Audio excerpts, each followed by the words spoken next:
Hello friends, তো আজ তোমাদেরকে আমি সেলাই মেশিন সেলাই মেশিনে কোন জায়গায় কি থাকে তোমাদেরকে এটা আমি দেখাচ্ছি। ওকে, তো সেলাই মেশিনে এই জায়গায় আমাদের সূঁচটা লাগানো থাকে।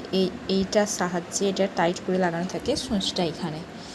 এই যখন আমরা হ্যান্ডেলটা এই হাতলটা যখন আমরা সামনের দিকে ঘোরাতে থাকি তখন এই দেখো সূঁচটা ভিতর দিকে ঢোকা বের হতে থাকে।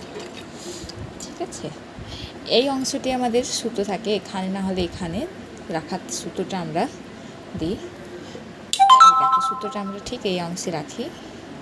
এইভাবে সুতোটা আমরা এই দেখো এই জায়গায়, দেখো আমি তো ঠিক করে দেখাতেও পারছি না, ঠিক এই জায়গায় এই দেখো এখান দিয়ে পার করে এটা সুতো ছুঁচের ভিতরে পরানো হয়। আর এই ববিন ক্যাশটা থাকে ঠিক এর ভিতরের অংশে।